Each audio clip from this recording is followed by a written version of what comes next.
നമസ്കാരം. നമ്മുടെ നാട്ടിൽ വളരെ സന്തോഷത്തോടെ മാരീഡായിട്ട് ജീവിക്കുന്ന കപ്പിൾസിനെ കാണാറുണ്ട്.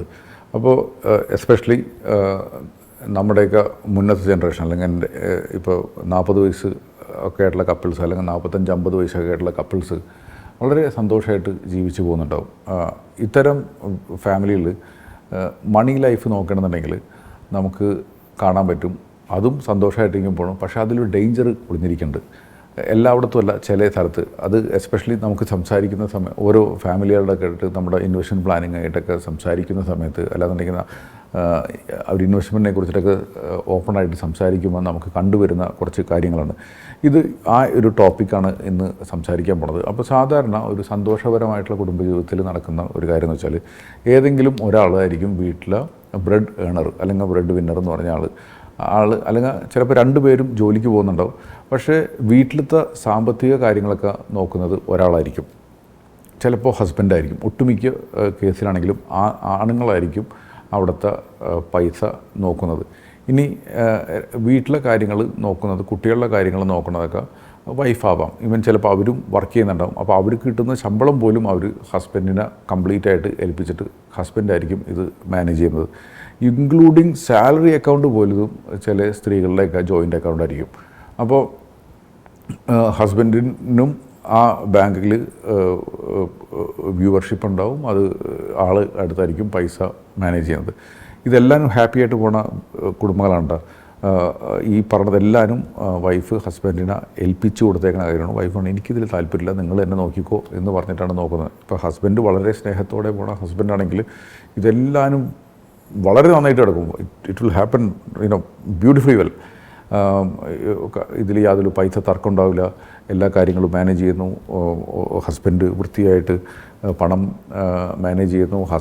വൈഫ് വൃത്തിയായിട്ട് വീട് ഐശ്വര്യമായിട്ട് നോക്കുന്നു. കുടുംബക്കാരായിട്ട് നല്ല ബന്ധം, വീട്ടിലെ കാര്യങ്ങളെല്ലാം നന്നായിട്ട് പോകും. കുട്ടികളുടെ കാര്യങ്ങളെല്ലാം നോക്കണം. അത് വളരെ ഹാപ്പി ലൈഫായിരിക്കും ഇവിടെ നടക്കുന്നത്. അപ്പോൾ ഇങ്ങനെ നടക്കുമ്പോൾ ഉള്ളൊരു ഡേഞ്ചറുകളെ കുറിച്ചാണ് പറയാൻ പോകുന്നത്.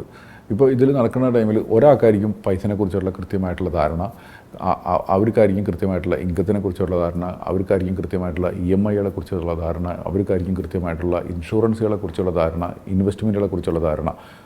ഈ ഒരു വിവരം സ്പൗസിന് ഉണ്ടാവണമെന്നില്ല. ആരാണോ പൈസ ഹാൻഡിൽ ചെയ്യാത്തവർ അവർക്ക് ഉണ്ടാവണമെന്നില്ല. അപ്പോൾ ഇത് വലിയൊരു ബുദ്ധിമുട്ടിലേക്ക് മാറുന്ന ഒരു സിറ്റുവേഷൻ ഉണ്ടാവും. ഇവർക്ക് എങ്ങനെ പൈസ മാനേജ് ചെയ്യണമെന്ന് അറിയാത്തൊരു സിറ്റുവേഷൻ ഉണ്ടാവും. അതേപോലെ എവിടേക്കാണ് ഇൻവെസ്റ്റ് ചെയ്യുന്നതിനുള്ള ഡീറ്റെയിൽസ് പോലും ഉണ്ടാവില്ല. ആർക്കൊക്കെയാണ് പൈസ കൊടുക്കാനുള്ളത്, ആർക്കിടന്നൊക്കെയാണ് പൈസ വാങ്ങാനുള്ളത്, ഇത് ആൾക്കാരുടെ മാത്രമല്ല സ്ഥാപനങ്ങളിലുള്ളത്. അപ്പോൾ ഇത്തരം ഇൻഫോർമേഷനുകൾ കൊളക്ട് ചെയ്യുക എന്ന് പറഞ്ഞാൽ തന്നെ വലിയൊരു ബുദ്ധിമുട്ടായിട്ടുള്ള ഒരു കാര്യമാണ്. കോമൺ പ്ലേസിൽ ഈ ഇൻഫോർമേഷൻ ഉണ്ടാവില്ല. ചിലപ്പോൾ ഇൻഷുറൻസ് ചിലപ്പോൾ എവിടെയെങ്കിലും വാങ്ങിയിട്ടുണ്ടാവും. 3-4 ബാങ്കുകളായിട്ട് FDസും കാര്യങ്ങളും ചെയ്തിട്ടുണ്ടാവും. പിന്നെ മ്യൂച്വൽ ഫണ്ട് ഇൻവെസ്റ്റ് ചെയ്യുന്ന വേറെ പല ആൾക്കാരുടെ അടുത്തും ചെയ്തിട്ടുണ്ടാവും. ഇപ്പോൾ മ്യൂച്വൽ ഫണ്ടിലൊക്കെ ഇൻവെസ്റ്റ് ചെയ്യുന്ന ടൈമിൽ ചില ആൾക്കാരൊക്കെ പല സ്ഥലത്തായിട്ട് ഇൻവെസ്റ്റ് ചെയ്യും. ഇത് ഭയങ്കര ഒരു ഇൻഡിസിപ്ലിൻ ആയിട്ടുള്ള കാര്യമാണ്. ഒരു സ്ഥലത്ത് ചെയ്യണതാണ് ഏറ്റവും നല്ലത്. അപ്പോൾ നമുക്ക് കോമൺ പേഴ്സണെ കിട്ടും, കോമൺ പോയിൻ്റ് നമുക്ക് കിട്ടും. ഇത് എപ്പോഴും ഒരു വലിയൊരു ബുദ്ധിമുട്ടാണ്. അതിന് വേണ്ടിയിട്ട് 2 ഫാമിലിയിലത്തെ 2 പേരും, ഹസ്ബൻഡ് ആൻഡ് വൈഫ്, ഇതിൽ കൃത്യമായിട്ട് ഇൻവോൾവ് ആവാന്നാണ് ഒരു കാര്യം. ഇനി രണ്ടാമത്തെ കാര്യം എന്ന് വെച്ചാൽ, ഇവർക്കൊരു വില്ലൊന്നും എഴുതി വെച്ചിട്ടുണ്ടാവില്ല. കാരണം ഹാപ്പി മാരേജ് ആണല്ലോ. അപ്പോൾ ഇതിലൊരു തല്ലുകൊടുത്തുണ്ടാവാൻ ചാൻസില്ല. കുട്ടികളും നല്ല സ്നേഹത്തോടെ ഇരിക്കും. അപ്പോൾ യാതൊരു വിധത്തിലും ഉണ്ടാവാനായിട്ടുള്ള യാതൊരു സാധ്യതയും അവർ കാണത്തില്ല. അപ്പോൾ അതിൻ്റെ പേരിൽ ഇവർ വില്ലൊന്നും എഴുതി വെച്ചിട്ടുണ്ടാവില്ല. ഈവൻ ചിലപ്പോൾ ചില ഇൻവെസ്റ്റ്മെൻറ്റുകളൊക്കെ ചെയ്തിട്ടുള്ളത് ഇവരുടെ അച്ഛൻ്റെയും അമ്മയുടെയും പേരിലേക്കായിരിക്കും. കാരണം ആ കുടുംബത്തിൽ യാതൊരു ഡിസ്ക്രിപ്പൻസി ഇല്ല, തല്ലുകൊടുത്തുമില്ല. സോ അധികം ഇൻട്രസ്റ്റ് റേറ്റ് കിട്ടാൻ വേണ്ടിയിട്ട് സീനിയർ സിറ്റിസൻ്റെ പേരിലൊക്കെ ഇൻവെസ്റ്റ് ചെയ്ത് കഴിഞ്ഞാൽ 0.5% ഇൻട്രസ്റ്റ് കൂട്ട് കിട്ടും. അപ്പോൾ ഇവൻ അതും പല സ്ഥലങ്ങളായിട്ട് സ്പ്രെഡ് ചെയ്തിട്ടായിരിക്കും ഇൻവെസ്റ്റ് ചെയ്തേക്കുന്നത്. ചിലപ്പോൾ ഈ പൈസ ഇൻവെസ്റ്റ് ചെയ്തേക്കുന്നത് വൈഫിന് അറിയാൻ പോലും ചാൻസ് ഉണ്ടാവില്ല. ഇതൊക്കെ ചിലപ്പോൾ ഭാവിയിൽ വലിയ ബുദ്ധിമുട്ടുണ്ടാവാനായിട്ട് ചാൻസ് ഉണ്ട്. അപ്പോൾ ഇങ്ങനത്തേക്കൊരു സിറ്റുവേഷനിൽ എന്താണ് ഇവിടെ സംഭവിക്കുന്നത്? ഇവൻ അടുത്ത ഒരു വിഷയം എന്ന് പറഞ്ഞാൽ, ചിലപ്പോൾ ഒരു റിയൽ എസ്റ്റേറ്റിലൊക്കെ ഇൻവെസ്റ്റ് ചെയ്തിട്ടുണ്ടാവും. ഈ റിയൽ എസ്റ്റേറ്റിൻ്റെ പേപ്പറും കാര്യങ്ങളൊക്കെ എവിടെയാണെന്ന് ഇരിക്കുന്നത് പോലും വൈഫിന് അറിയാനായിട്ടുള്ള ചാൻസ് ഉണ്ടാവില്ല.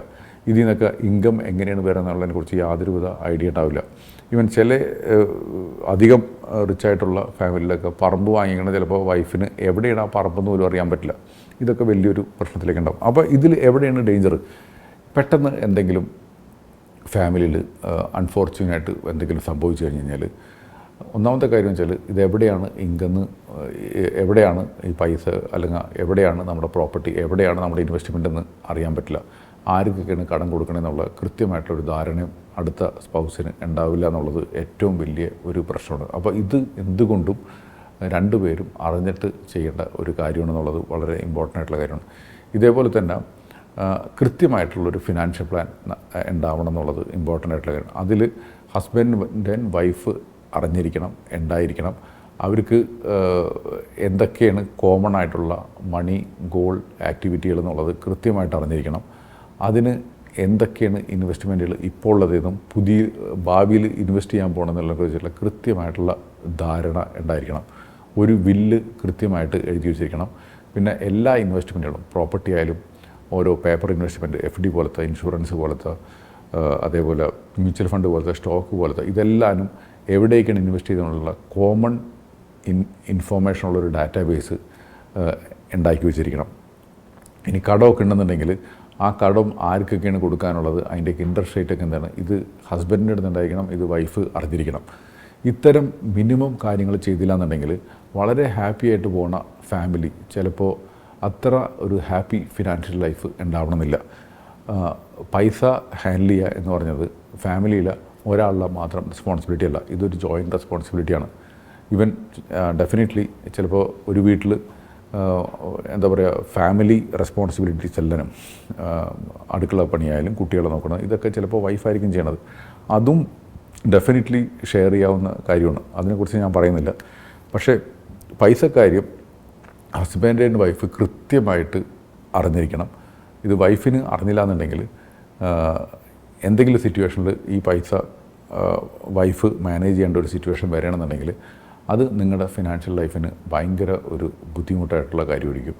അപ്പോൾ ഇതിൽ കുറച്ച് കാര്യങ്ങൾ പറഞ്ഞു, വില്ലുണ്ടാക്കണതിനെക്കുറിച്ചും കോമൺ ഡാറ്റാബേസ് ഉണ്ടാവണതിനെക്കുറിച്ചും, ഇൻകം എത്രയാണെന്നും എക്സ്പെൻസ് എത്രയാണെന്നും EMI എങ്ങനെ മാനേജ് ചെയ്യണം, ഇതെല്ലാം പറഞ്ഞിട്ടുണ്ട്.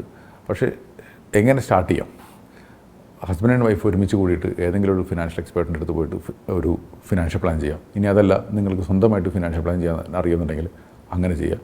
എന്നിട്ട് അതനുസരിച്ചിട്ട് ഓരോ ഇൻവെസ്റ്റ്മെൻറ്റുകളെയും ട്രാക്ക് ചെയ്യുക, ഓരോ എക്സ്പെൻസുകളെയും അതിലേക്ക് മാനേജ് ചെയ്യുക, ഓരോ ഇൻവെസ്റ്റ്മെൻറ്റുകളെയും അതിലേക്ക് ട്രാക്ക് ചെയ്യുക. ഇങ്ങനെ ചെയ്താൽ തന്നെ പകുതി കാര്യങ്ങൾ സേഫ് ആവും.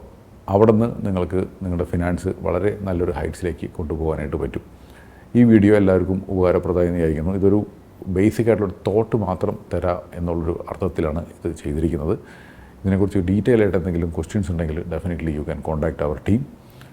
ഇമെയിൽ ചെയ്യാം, അല്ലെങ്കിൽ മൊബൈലിൽ വാട്സപ്പോ അല്ലെങ്കിൽ കോൾ ചെയ്യാം.